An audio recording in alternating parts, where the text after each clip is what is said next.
enterprise prosecutions and convictions. And as Gloria said, the report, The Usual Suspects, was published just over 2 weeks ago. It's the first report that uses national data to look at joint enterprise over a long period of time, over a period of 15 years.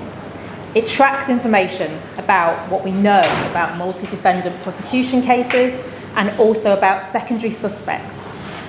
It is a real honour to be in this room and to be able to talk about this with people who have so much knowledge and expertise on the subject. Before I get into the figures, I want to say that I understand that the injustices of joint enterprise, it is particularly important to listen to individual stories. What I hope our research can do is complement this by taking a step back and looking at the data, and if you can use that to try and establish trends and help assess where we are more broadly. So there's 3 key points that I'd like to make, and I'll do them in summary now first.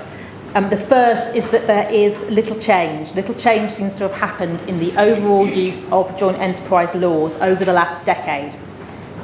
The second is the overrepresentation of black and minority ethnic communities in joint enterprise convictions. This is a consistent trend over the time period that we looked at. The third is we need MPs. We need MPs to get hold of this. In addition to supporting the parliamentary bill that Charlotte has just been talking about, I'd ask for your consideration and support for a parliamentary inquiry into this issue. All right, so those 3 aspects of the report I talked about, little seems to have changed in the overall use of joint enterprise over the last decade. Part of the motivation for our research was that, in one way, this seems to have been a time of change. Charlotte's talked about the enormous significance that it seemed at the time of the Supreme Court decision around parasitic accessorial liability, and the hopes with it that the culpability aspect of joint enterprise would have narrowed. Following that, there was also, I think the following year, a government-sponsored review by David Lammy, which looked at racial disparities in the criminal justice system. It called joint enterprise an example of explicit racism in the criminal justice system, and one that needed urgent reform. Following that, a couple of years later, 2019, CPS introduced new guidance around the use of gangs in courtrooms and around secondary liability. But it was difficult to assess the impact of these changes, given that no information has been officially released over this entire period of time. So, looking at a time frame of over 10 years, we're able to make some assessment of the changes in this period. In particular, we wanted to understand what that impact had been of the Supreme Court verdict. Our figures show the overall numbers that are being prosecuted and convicted as secondary suspects in the years post the Supreme Court decision in 2016 are very similar to the numbers that are being prosecuted and convicted prior to the Supreme Court decision. This is the case for both murder and for manslaughter. The explanation that's been put to us by legal professionals familiar with joint enterprise cases is the Supreme Court decision changed the principles, changed the precise way that joint enterprise is being articulated.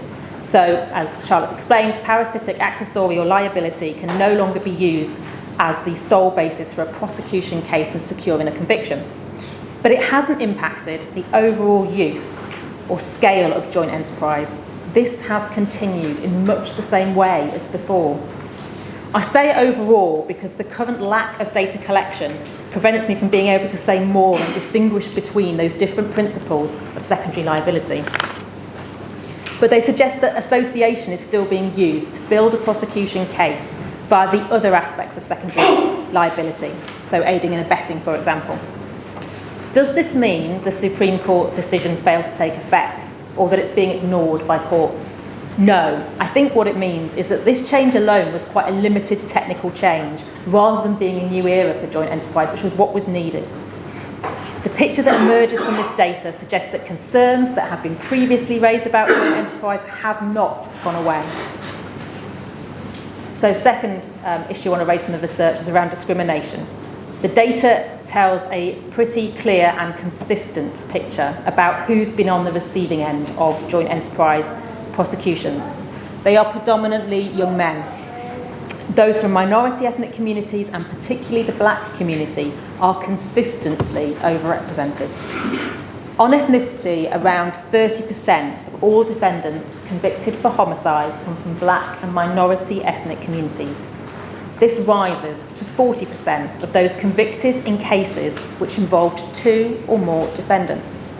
It rises again to 50% of those convicted in cases with 4 or more defendants. The data we have collected refreshes the available information. It provides data over a longer period than we've previously had it. But this demographic profile is well established by previous studies, by prisoner surveys, for example. It's not only well known, it's well understood. We know the underlying discriminatory processes that drive this phenomenon, the ways in which association and gangs are used to prosecute young people from black and minority ethnic communities in particular. Indeed, our data worryingly suggests that in the most recent years, this disproportionality is increasing for the black community in particular. So what needs to happen? In addition to supporting the parliamentary bill that's being discussed today, we also need, which addresses the injustices of previous practices, we also need to do much about current practices around joint enterprise. There are a number of important issues about legal principles here. There are also wider issues of fairness, of discrimination, and of accountability.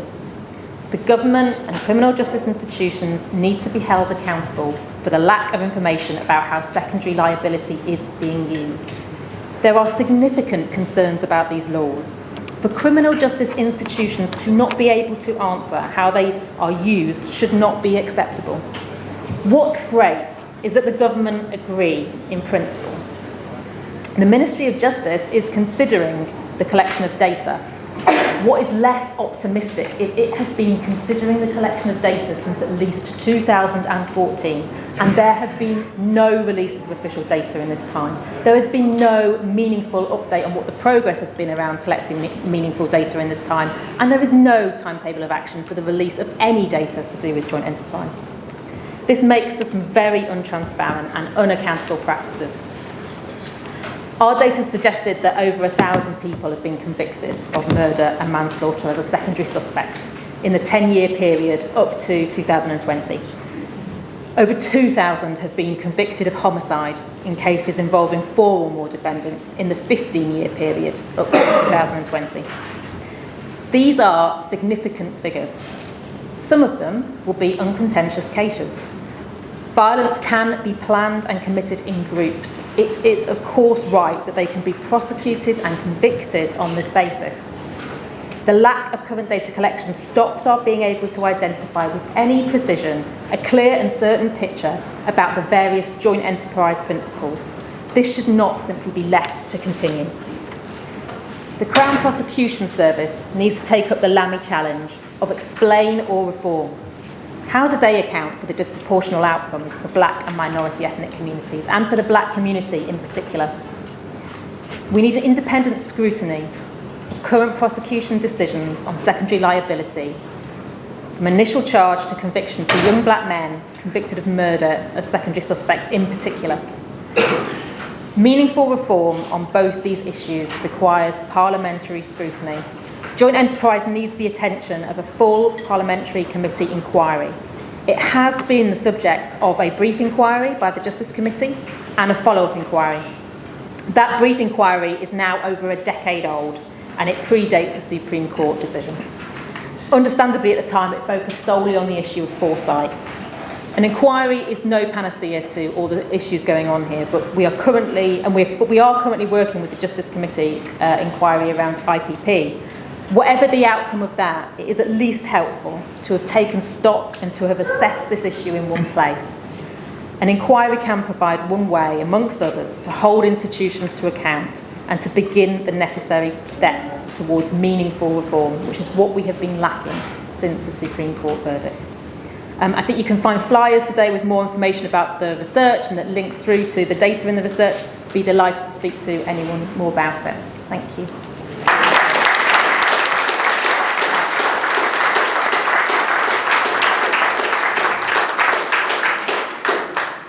I'd really like to thank the MPs that have joined us today, because it is really important. I mean, it feels like we've been banging our heads against a brick wall for a long, long time.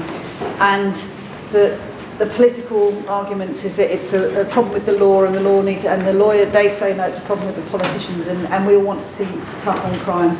But this isn't the solution, to lock innocent young people up for something they haven't done isn't a solution. You just make people angry, and you make people think our justice system doesn't work, which it doesn't. It's not the best in the world. If you have things like joint enterprise, it's one of the worst.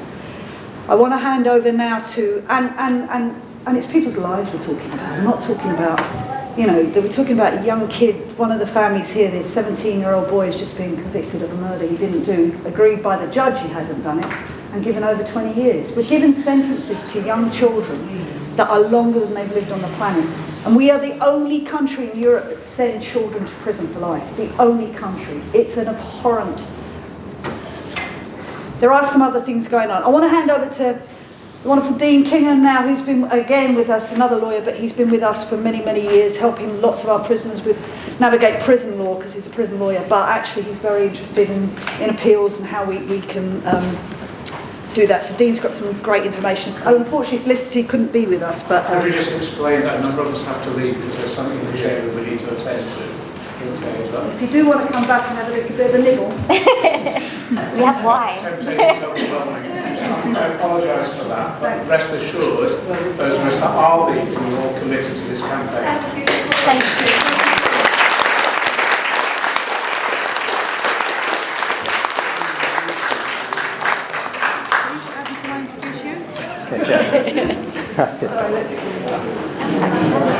Afternoon, everybody. So I come at it from a slightly different perspective, because my background is I represent prisoners for parole hearings and public law matters and criminal appeals. So the public law matters is effectively judicial review. Judicial review's been in the news a lot recently because the government's been trying to heavily restrict everybody's rights to hold them to account. Now, over the years, we have held the government to account in terms of prisoners' rights, and interfering in the independence of external organisations such as the Parole Board and the Criminal Cases Review Commission, and that's where it's relevant to debate, because as we know, when someone's exhausted their appeal rights, they have to go to the Criminal Cases Review Commission. Now, the Criminal Cases Review Commission is an incredibly lengthy process. I've known cases to be with them 7, 8, 9 years, and one of the criticisms is that they're a desk-based organisation. They don't get out onto the ground, they don't properly investigate, and they don't have the powers they need to hold organisations such as the police or the CPS to account in producing documents. Last year, the all-party parliamentary group did a commission into miscarriages of justice, and they examined the criminal appeal system, the test, and joint enterprise. That report concluded that the issues were so bad, the Law Commission should be invited to explore the criminal appeal system as an area for reform. Following that, the Criminal Cases Review Commission supported it.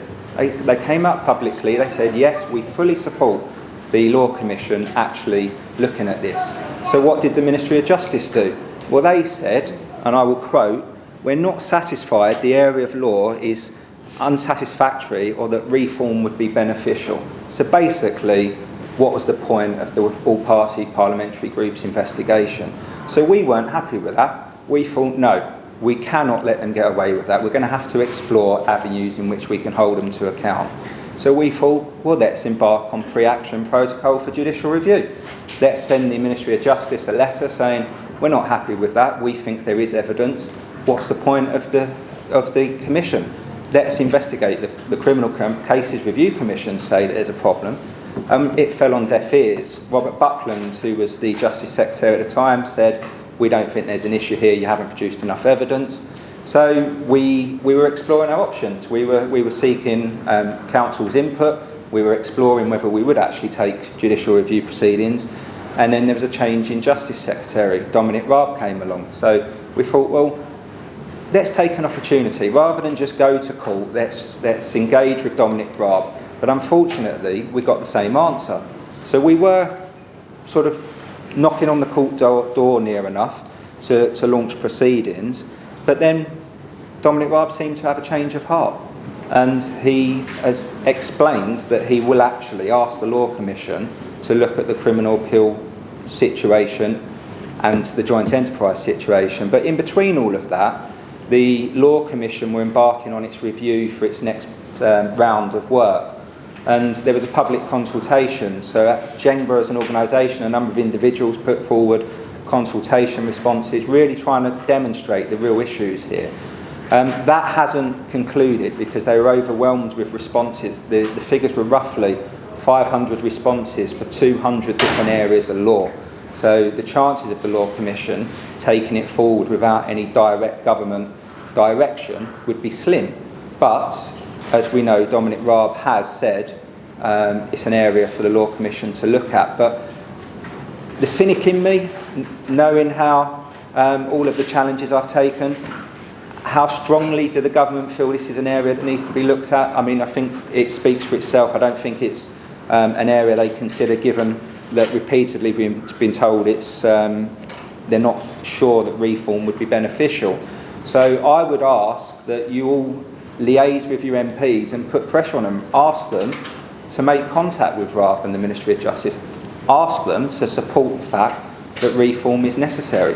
I mean, the ideal would be a full public inquiry, but the Law Commission, as the independent organisation for law reform, is a step in the right direction. So that's currently what we've been looking at. So we've tried the pure court legal route via trying to get the law changed and justice thereafter.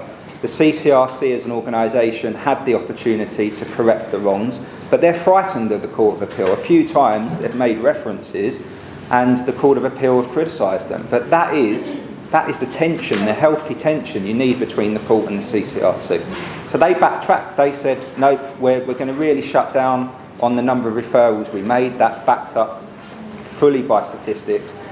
As an organisation, the CCRC does not work. You only need to look at miscarriages of justice over the years, where it's taken many applications to the CCRC, they've been refused, and it's only when something significant in the case happens that they get out and investigate. So the Law Commission is the way forward as we see it.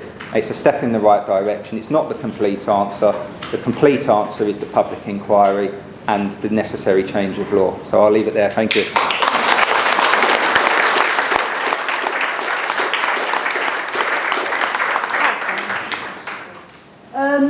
I'm just going to do a few closing remarks. There are some other things we're doing. We're currently, via Liberty, we've got the support of Liberty now. We are judicial reviewing